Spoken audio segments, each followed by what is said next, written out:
I mean, there is, you know, I'm not telling you any big secrets. There's another project that's 175 miles north of Pebble called the Donlin project. It's owned 50% by Barrick and 50% by Nova Gold.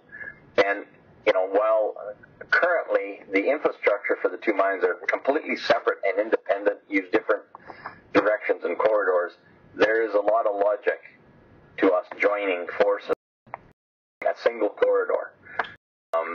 You know, and the infrastructure on their mine is 1.5 billion. The infrastructure on our mine is 1.5 billion. If you put them together, it's not total savings, but it's probably saving, you know, 50 to 75% of one of them. And, you know, their infrastructure is 350 miles of road and pipeline and power line.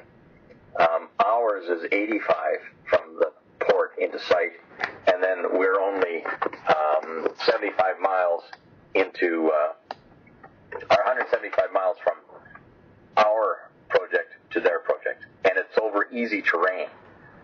Western Alaska doesn't look like typical Alaska. Western Alaska was eroded by 10 to 15,000 feet of ice during the last ice age, and so it's pretty flat to rolling countryside.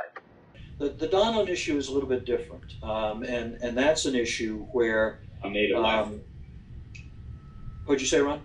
They're on native land. Yeah, they're on native land, and they had to negotiate a revenue agreement with the native landowners in order to build their mine. So they have to pay royalties to the native landowner. The cost of the royalties and the cost of the capital that has to be invested in that project makes it a project that's really difficult for them to go forward with at the current time. One of the things that I'm sure Ron mentioned to you is that we think it's possible that we can combine some infrastructure which has the beauty of reducing their need for capital investment, and we think significantly, which means that this is another reason that the state's interested in Pebble. Because if you flip the Pebble switch on, it's likely that you may also be flipping on the Donlin switch. And that's a real benefit that the project has. Are you in discussion with them? That's a question for Ron to answer. Yeah, not exactly yet. We've had a couple of conversations, but really we need to get to the point where we have our rod in place.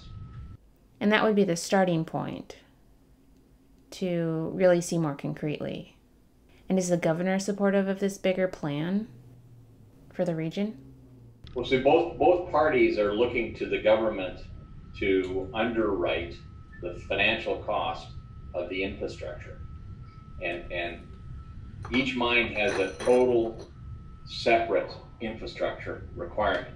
Donlin's comes in from Anchorage, goes north, and then across to Donlin. I think I said it was about 350 miles through mountain passes. And ours comes from the coast and is 85 miles into the site. And Donlin itself is 175 miles from us.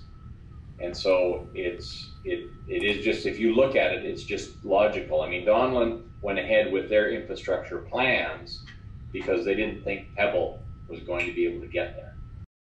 But now, once we've got our rod, then we can sit down and say, okay, combining the two, it's not going to be a total savings because, you know, our capex on our infrastructure is going to be close to $1.5 billion. Theirs was $1.5 billion. So we've got kind of $1.5 billion, then 175-mile road to build, which we think is probably going to be $750 million, something like that. So the savings will be somewhere between, I'm going to say, $500 million and $750 million on the infrastructure. So it means that what doesn't make sense economically now for Donlin would make sense? That's what you're saying? Yes, we think that the economics of Donlin improve with collaboration on the infrastructure, especially because we think we can bring the state in and some of the larger native corporations to fund that infrastructure, and then we pay for it over time, either in tolling or payments. It's in Alaska, it's pretty typical that government, and there's an agency of the government called ADA, the Alaska Export Investment Development, or the remind me, it's the Alaska Economic Investment Development Export Association, something like that. Anything that to do with exporting their resources, that agency will look at funding the infrastructure requirements. So port, road. The largest zinc mine in the world is Red Dog, up above the Arctic Circle. And ADA owns the port and the road.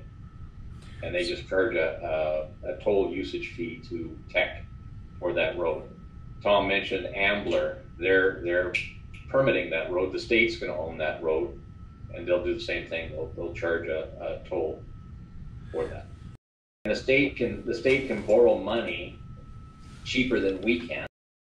And they can also issue what's called tax-free bonds. Well, it initially would require us to work together, and then approach together the government together. Alaska or federal? Alaska. Alaska. Which would make it easier then? Much easier, yeah.